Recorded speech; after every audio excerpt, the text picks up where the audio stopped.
Well, Bruno, it's great to see you. Thanks very much for your time.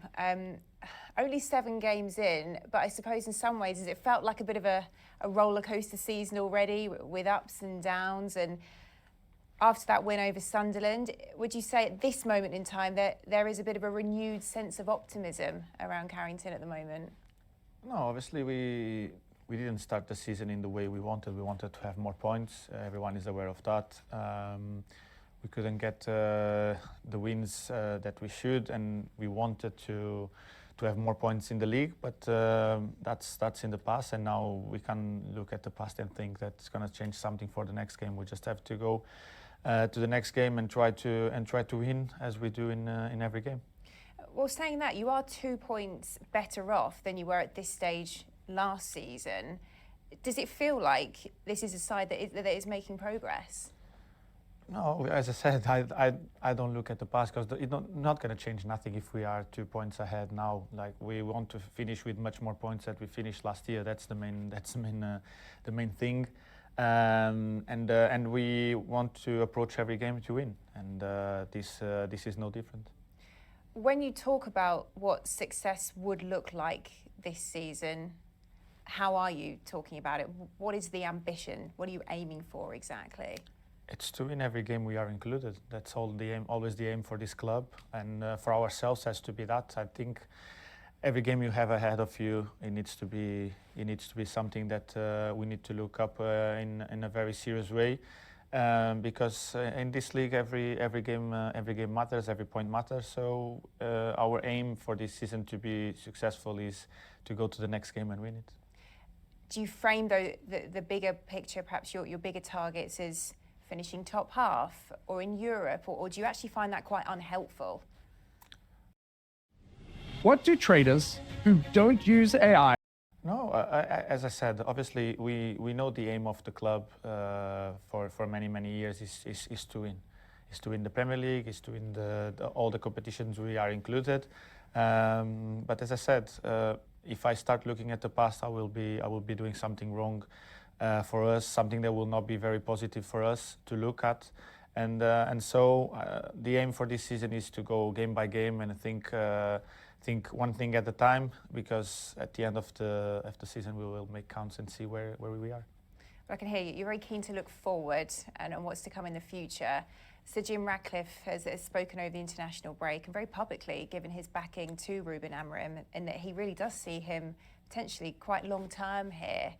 What did you make of that? No, I think it's good for the club to give some stability. We all know, and I think the manager spoke a lot about that.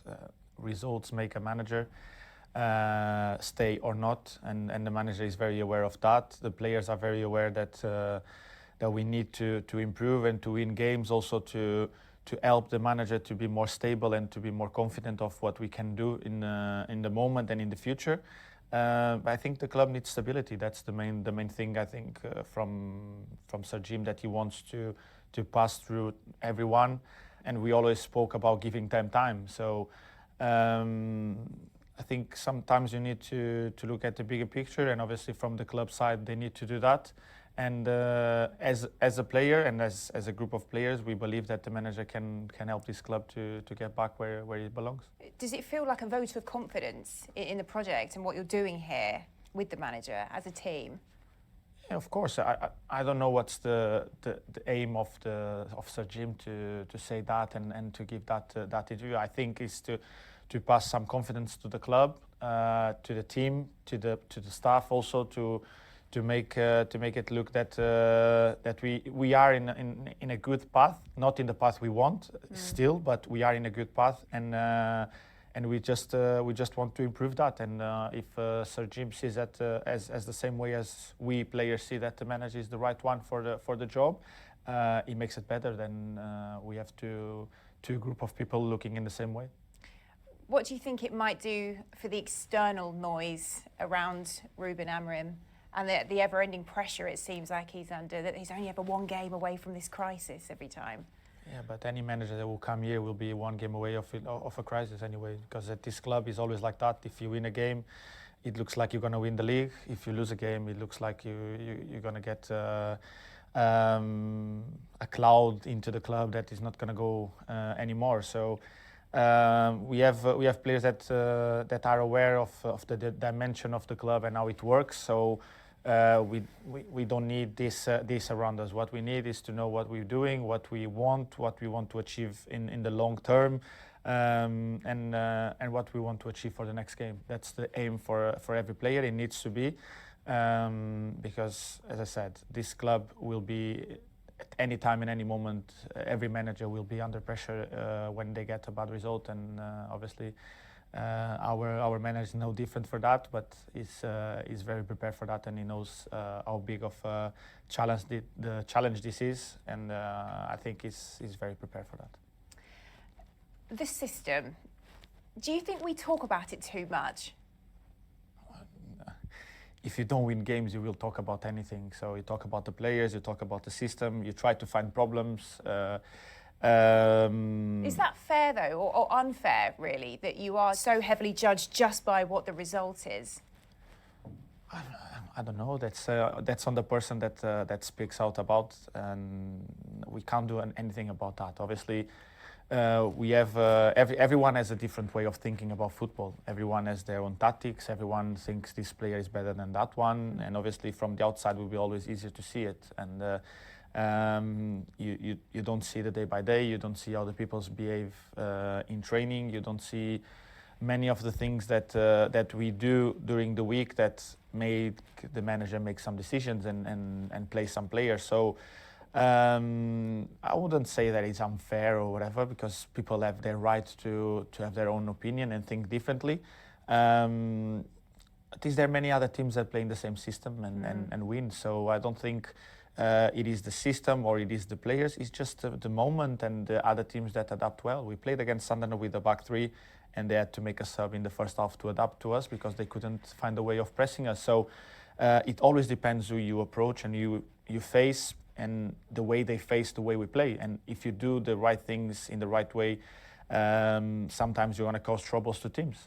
And it could be with a 3-4-3, with a 3-5-2, with a 4-3-3, whatever you want, because every team has problems in their way. We're facing Liverpool that plays in a 4-3-3 and have problems in the last 3 games. And it could be the system, it could not be the system, it could be the players, it could be anything else. I suppose, though, when you have those results, things aren't going your way, with the key role that you are playing in this deeper position within that system, does it weigh quite heavily on you personally?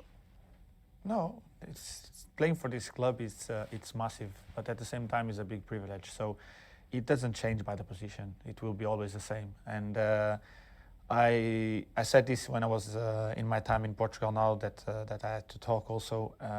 I love to play football. Anywhere in the pitch, I love to play football, and I will always give the best of my abilities to help the team. And if the manager thinks at this moment in time or in any different game, he thinks this position will be better for you because you will help the team more here, that you will help there, I will make it, because it's about the result, the end result, and the end product for the team, and not for myself. What I need to look at is that if the team is playing well and doing the right things in the way we want, and I'm helping there in the way the manager wants me to do, why I should change my position. Are you enjoying it, though? I suppose it is the question that people are wondering. I enjoy, as I said, I enjoy playing football. You can put me anywhere on the pitch. If you want me to play wing back, goalkeeper, centre back, I will do the best of my abilities. Obviously, everyone has a favorite position to play, but my role doesn't change that much, and probably being in that position, I get more involved in the game. I touch more the ball. I can serve more my players up front, like probably not with the assist, but with the ball that go through the lines for them to create something. So it's very important to have someone behind you that is very able of doing that. And in my time when I was doing so well here as a 10, I had Matic that was great at doing that. I had Paul that was great at doing that. And that's why I grew a lot and I was so good and I was getting a lot of balls and create a lot for my teammates because the ball was coming from there. And now I've Casa that is very good at doing that with one touch. Mano, if we play him there, we know that he's going to be more a player that is going to hunt the ball and recover for us. Kobe is a player that we know that he's going to break the lines with driving the ball with the power he has and also the ability in tight spaces to get away from players. So we have different qualities there that can help the team, and then it's on the manager to choose the one that he thinks will be better for each game. Yeah, I suppose as you're saying that everyone's playing their part, aren't they?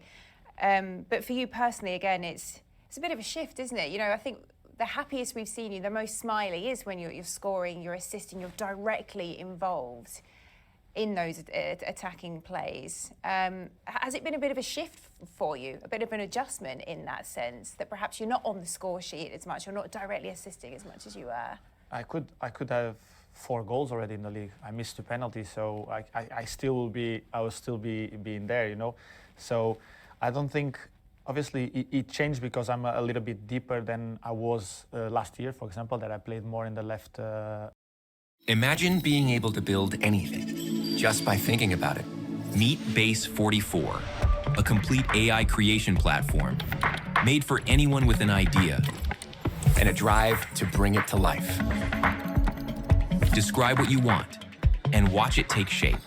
You can plan, customize, and expand in any direction. From tools built for one to platforms ready for many. From passion projects to enterprise-grade systems. Everything is built in and ready to launch. It's a new world of creation where you can go as far as your imagination takes you.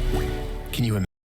Left-hand side or right-hand side, but still the manager gives me a lot of freedom when we get into the final third. He wants me to get more into that 10 position, to be close from the box, to get more shots, to get the chance of creating from there. So it's then obviously it comes when we need to be more brave in pin teams back, and then we'll give the ability of the number 8 or the number 6, normally with me and Kobe being the ones that go more up and down. So we'll give more the ability of us to get into that 10 position, to then play from there and have the 6 trying to hold all the counterattacks with the 3 defenders in the back. So we just have to be more capable of getting into the final third and then play from there. And then me and Kobe will be more able to be in that final third position to assist, give the goals to the team and everything.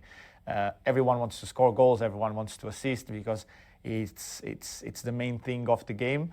But as a group of players, the main thing of the game is win games. So that's all I want.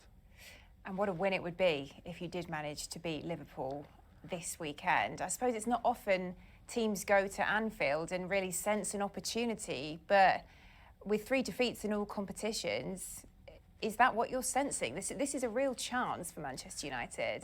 Wouldn't have changed anything if Liverpool have won their last 3 games. We always go there to try to win the game, knowing that Anfield is one of the most difficult places to go in the Premier League, and even more as a Man United player, because we know the rivalry and everything.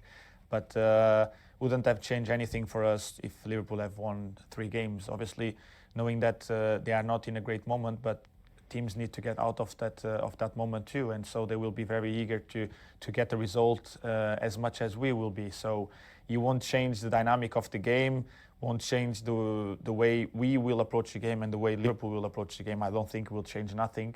So we're gonna see 2 teams that want to win, and hopefully, I hope my side will get that.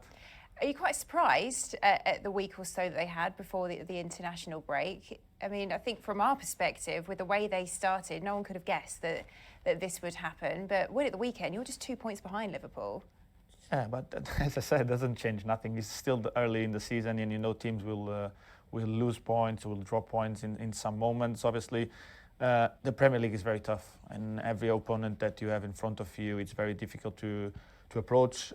Crystal Palace is having a great beginning of the season, so not easy to go to Palace and play there. We know the qualities they have as a group of players, and then they had a big game against Chelsea that was also not in a great moment and need to get a response from that.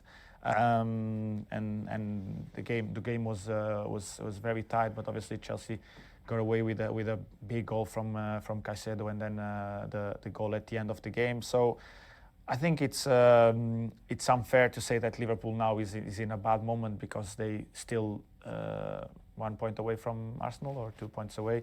They're still there in the top of the league. So We just have to approach this game looking at ourselves and thinking that we need points to get closer where we want to be and to be more higher on the table. And at the same time, because we want to approach every game to win it, and this is no difference between playing Liverpool or anyone else in the league. And it will be the first time in a footballing capacity that you've been back to Anfield since the passing of Diego Jota. Of course, you went there around the time of what was such a tragic time. Just how emotional will this be for you? No, obviously it's difficult and sad to not have your national teammate there, playing against him, played many times against him, not only with the Liverpool shirt but also with the Wolves shirt. It will be difficult because I know how much the fans love the way Diogo was, as everyone loved, because he was a quiet but a funny character inside the dressing room, and obviously will be a difficult moment.